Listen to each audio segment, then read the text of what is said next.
लगातार हिंदुओं की भावनाओं को आहत करने की अपार सफलता के बाद में भावनाएं आहत करने का कार्य लगातार चल रहा है।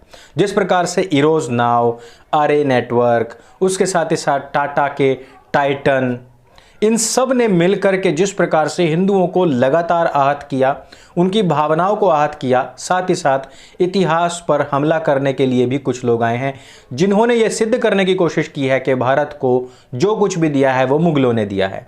इन सभी के ऊपर हम बात करेंगे और बात करेंगे इनकी डिटेल में जाकर के, और बात करेंगे एक ऐसे फोटोग्राफर के बारे में जिसने कि महिलाओं, भारतीय हिंदू महिलाओं के सशक्तिकरण को इस प्रकार से दिखाया है कि वो महिलाएं जिनको देवी का स्वरूप बताया गया है, उनका सशक्तिकरण केवल तब हो सकता है जब उनकी गोद में शराब की बोतल हो और हाथ में गांजा हो।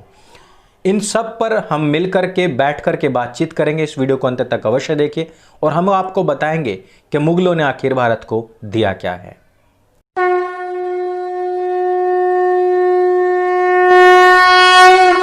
नमस्ते दोस्तों, आप सबका एक बार फिर से स्वागत है आपके अपने YouTube चैनल सत्य सनातन में। जिस प्रकार से हमने देखा कि आरए नेटवर्क जो भारतीय महिलाओं को मेटिंग डांस करता हुआ बताता है डांडिया के नाम पर, हमने देखा कि किस प्रकार से नवरात्रि में महिलाओं को अर्धनग्न दिखाता है इरोज नाउ, और ईद के मौके पर पूरे कपड़े पहना करके सलाम दिखाता है सलमान खान का। उससे आगे थोड़ा बढ़ते हुए एक और प्रोपेगेंडा हमारे सामने आया है 2 kg राइस बैग कन्वर्टेड लोगों की कौम की तरफ से। एक बार फिर से मैं यहां पर बात कर रहा हूं डिया जॉन की। डिया जॉन है और उनके साथ में है जोहेब और जैकब। नामों से आपको पता लग गया होगा कि कुछ हैं जो 2-2 रुपए में कन्वर्ट हुए थे और कुछ हैं जो 2-2 किलो चावल के बदले कन्वर्ट हुए लोग हैं। इन लोगों ने फोटोग्राफी के नाम पर, चित्रांकन, फिल्मांकन के नाम पर कुछ इस तरीके से भारतीय महिलाओं को दिखाने का प्रयास किया। और भारतीय महिलाओं से मेरा सीधा सीधा जिक्र जो है वो हिंदू महिलाओं से है। पहले तो आप पोशाक से समझ जाएंगे, दूसरी बात कि किराएदार कभी भी मालिक नहीं हो सकते हैं। और जो लोग काली गार्बेज जो पॉलीथीन होती है उसमें पैक होकर के 24-24 घंटे अपना जीवन व्यतीत कर देते हैं, 24 में से 24 घंटे, उन लोगों को हम क्या ही भारतीय संस्कृति से जोड़ करके देखें। डिया जॉन ने एक फोटो प्रचारित किया, प्रसारित किया, रिलीज किया, जिसमें कि एक महिला जिसकी मांग में सिंदूर है, लाल साड़ी वो पहने हुए है, नीचे बैठी हुई है, गोद में उसके शराब की बोतल है और हाथ में गांजे वाली सिगरेट है जिसको वो बना रही है। यह दिखा करके उसने ये दिखाने का प्रयास किया कि जिस प्रकार से महिलाओं को देवी का रूप बताया जाता है, उनको सहिष्णु दिखाने का प्रयास किया जाता है, इससे महिलाओं की जो छवि है और उनका जो निजी जीवन है वो काफ़ी नेगेटिव रूप से प्रभावित होता है। मैं यहाँ पर महिला सशक्तिकरण दिखा रही हूँ और महिला सशक्तिकरण सिर्फ इसमें हो सकता है कि महिला शराब पिए और वो गांजा फूके। भला इसमें कौन सा महिला सशक्तिकरण हो रहा था? और क्या ये महिला सशक्तिकरण उस समय पर नहीं होता है जिस समय पर उनको ये बता दिया जाए और ये पता लगा दिया जाए कि 3 तलाक का अधिकार केवल और केवल पुरुष को है। यानी कि जब पुरुष का मन करे कि वो किसी दूसरी औरत के साथ में गुलछर्रे उड़ाना चाहता है, जब उसका मन करे कि अपनी बीवी को किसी और के साथ में भी शेयर कर दे, तब वो उठ करके डिजिटली उसको तलाक दे सकता है और वो महिला किसी और के बिस्तर पर जाने के लिए मजबूर हो जाती है, और वो भी अगले व्यक्ति की, यानी कि अगला मौलाना है या कोई भी व्यक्ति है, उसकी इच्छा के खिलाफ वो कभी भी उसको तलाक नहीं दे सकती है। और जब तक उसका मन न भर जाए तब तक वो भी उसको तलाक नहीं देता है। यानी कि वहां पर इनको महिला सशक्तिकरण दिखता है। हो सकता है कि इनको वहां पर, क्योंकि फ्री सेक्स की डिमांड में रहते हैं, तो वहां पर इनको फ्री सेक्स जैसा कुछ दिखाई देता हो। पोर्न इंडस्ट्री के नाम पर महिलाओं को जबरदस्ती नंगा करके, उनको जबरदस्ती देह व्यापार में घुसेड़ने के, उनको नशे की गोलियां खिला करके, उनको शूट करके पूरे दुनिया के सामने दिखाने, इसमें उनको महिला सशक्तिकरण दिखाई देता होगा। लेकिन भारतीय नारियों को कम से कम इसमें बख्श देना चाहिए था, क्योंकि शराब पीना और गांजा पीना, इससे कोई सशक्तिकरण नहीं होता है बल्कि दुर्बलीकरण आता है। यदि आप किसी से भी सुनिए कि शराब पीने के बाद में, वो लोग भी हमने देखे हैं जो अच्छे खासे थे, बुद्धिमान लोग थे, वो भी सड़क पर चलते चलते नाली में गिरते हुए दिखाई दिए हैं। यही नहीं, शराब पीने के बाद में ज़्यादातर हिंसाएं होती हैं, शराब पीने के बाद में ज़्यादातर व्यभिचार होते हैं, बलात्कार होते हैं। शराब पीने के बाद में ही जो अच्छे खासे रिलेशन है वो टूट जाते हैं। यहाँ से भला कौन सा सशक्तिकरण आ रहा है? सशक्तिकरण में यदि आपको लगता है कि शराब पीने के बाद में जब वो अपने घर जाए, वहाँ पर उनका झगड़ा हो और वो झगड़ा होकर के परिवार बिखर जाए, खंडित विखंडित हो जाए, यानी कि पहले ही हिंदुओं में एकाकी परिवार चल रहा है और वो भी बिखर जाए, यदि आप इसको महिला सशक्तिकरण मानते हैं तो आपकी जो बुद्धि है वो कुंठित हो चुकी है। एक्चुअली ये इन लोगों का प्रोपेगेंडा था, हिंदू महिलाओं को बहका करके उनको पूरी तरीके से कुपित कर देना, उनको पूरी तरीके से अपने धर्म अपनी संस्कृति से विरुद्ध खड़ा कर देना और स्वयं उनका शिकार करना। और इस पूरे प्रोपेगेंडा में जो दिया का साथ दिया है वो दिया है जैकब और जोहिब ने। नाम से ही आपको क्लियर हो गया होगा कि ये कौन लोग हैं। यही नहीं, भारतीय संस्कृति और भारतीय इतिहास को भी विरूपित करने का कार्य शुरू हो चुका है। गुजरात हिस्ट्री नाम के एक ट्विटर हैंडल ने पोस्ट किया और बताया कि जलेबी, फालूदा, कुल्फी यानी कि जो बर्फ सा बनता है उसको भी मुगलों ने भारत को दिया था। इससे पहले कि मैं इसका पूरा का पूरा खुलासा करूं, उससे पहले मैं आपको बता दूं कि मुगलों ने भारत को दिया क्या है।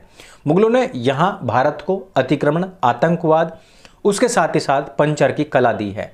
भारत को और भारत की मुस्लिम महिलाओं को 3 तलाक और हलाला, मुता निकाह और माले गनीमत यहां के काफिरों को दिया है।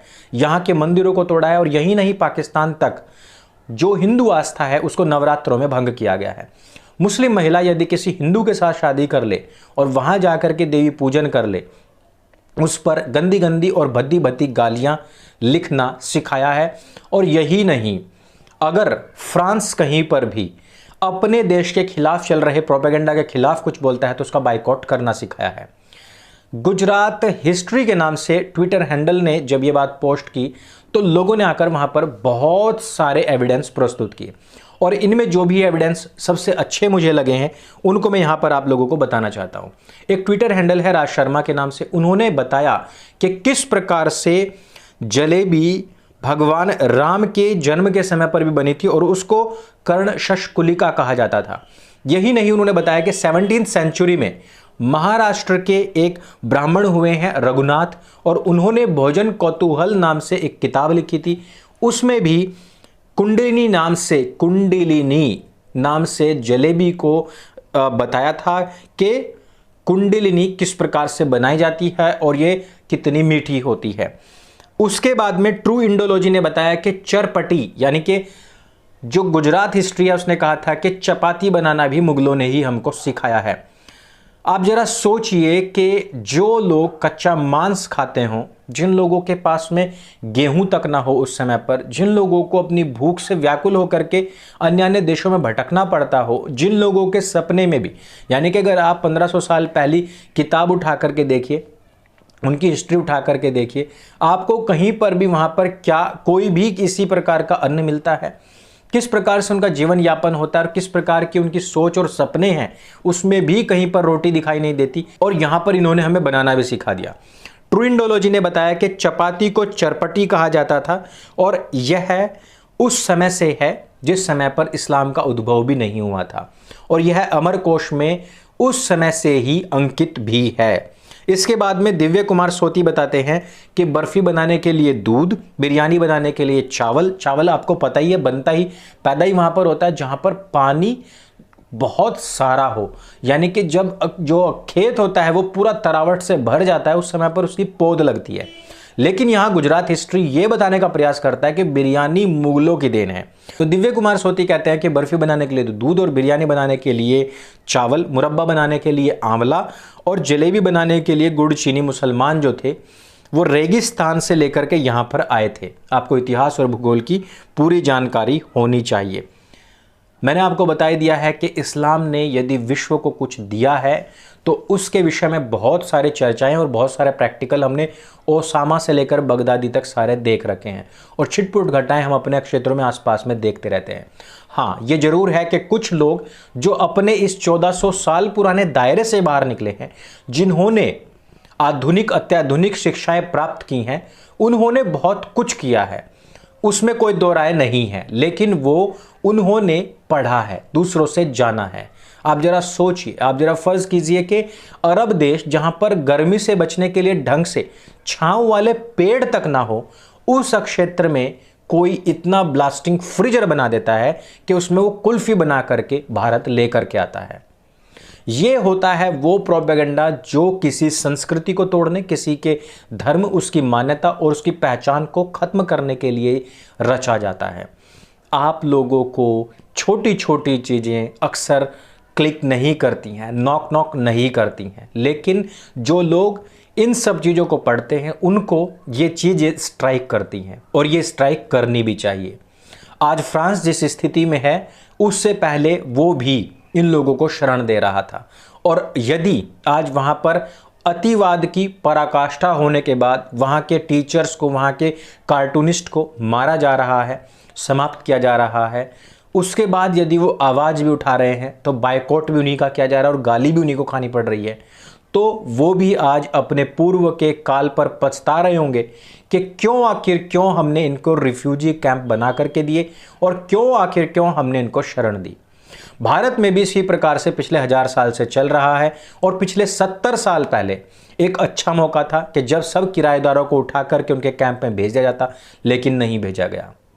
इतिहास अपने आप को दोहराता है और इतिहास एक बार फिर से अपने आप को दोहरा रहा है और हमें बता रहा है कि किराएदार एक बार फिर से फ्रांस वाली घटना दोहराते नजर आते हैं। फ्रांस के पास में शक्ति है, भारत के पास में क्या है, आपको सोचना होगा। इस वीडियो में सिर्फ इतना ही। यदि वीडियो आपको जानकारी से भरपूर लगे तो उसको सबके साथ में शेयर अवश्य करें। मेरे संग बोली सत्य सनातन वैदिक धर्म की जय। जय हिंद, वंदे मातरम।